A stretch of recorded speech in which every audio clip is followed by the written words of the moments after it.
Hi, welcome everyone to the next part of the RSA video series. In this part, we'll focus on how we can define different types of member properties to illustrate the structural behavior and also make changes to the orientation of the elements.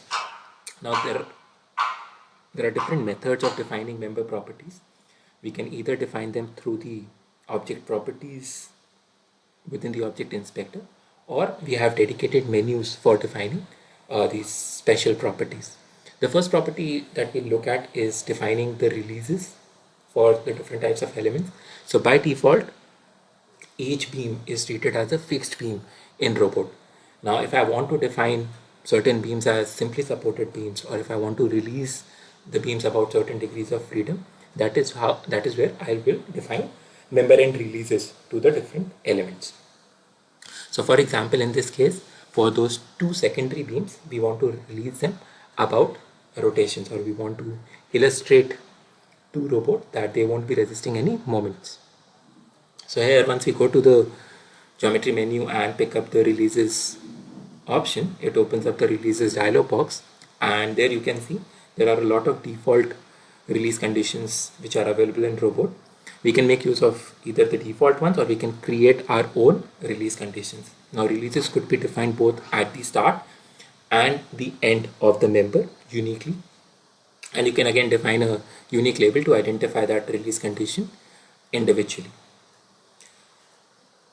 In this case, we already have a default condition, which is the pinned condition that we want to associate to the secondary member.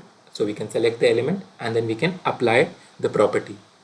Once you apply that release to the element, you will see that robot automatically displays the release code at the ends of the member. In case it is not visible in your machines, you can turn on the display through the display menu. So once the display is turned on, you can see the release code which has been defined for the releases. So in this case, because it's a pinned condition, you can see it mentions XXX FFF, which indicates that we've released all the 3 degrees of rotation for that particular element at that particular node. It also shows the release symbol for that element. The same property can also be defined through the object properties menu within object inspector. So you have the release tool, and again, based on one of the preset release conditions, from the drop down you can pick the respective condition and it will automatically be assigned to the member. The next property that we are going to look at is the gamma angle property. Now, gamma angle is a pretty interesting property. What it allows me to do is change the orientation of the member about its local x-axis. Now, if I look at this column, currently you see that the column is oriented, or the web of the column is oriented in the YZ plane. So let's say I want to change the orientation of the member such that the web is oriented in the XZ plane. That is what gamma angle allows me to do. So it allows me to rotate the member about its local x-axis. So I've also turned on the visibility of the local axis system for the members.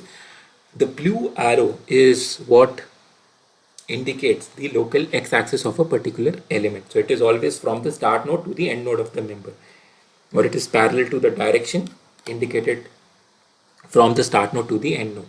Now this property becomes particularly useful when we want to change the orientation.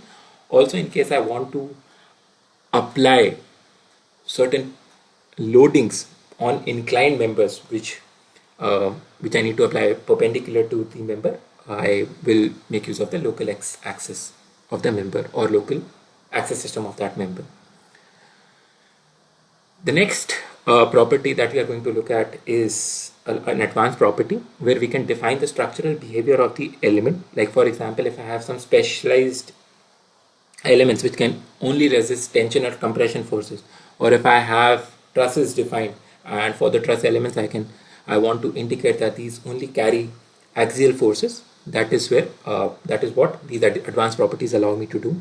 So in this particular case, I have these 2 brace elements and I want to define a truss condition to them. So that is basically what we can do through that advanced properties option. The final thing that we are going to look at is defining the support or boundary conditions for the structure. So again, this can be defined through the geometry menu. and we can go to the supports tool. By default, again, robot has predefined support conditions. So either we can make use of these conditions or we can create our own boundary conditions. The boundary conditions could be defined either for joints, it could be defined for linear elements or even for planar elements. So let's say if I'm defining a mat foundation, so for the entire mat, I can define one unique support condition.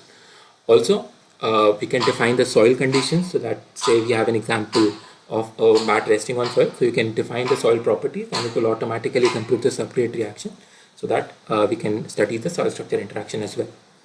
Once we've identified the property, we can assign the property to the requisite joint and you can see how the support symbol displays.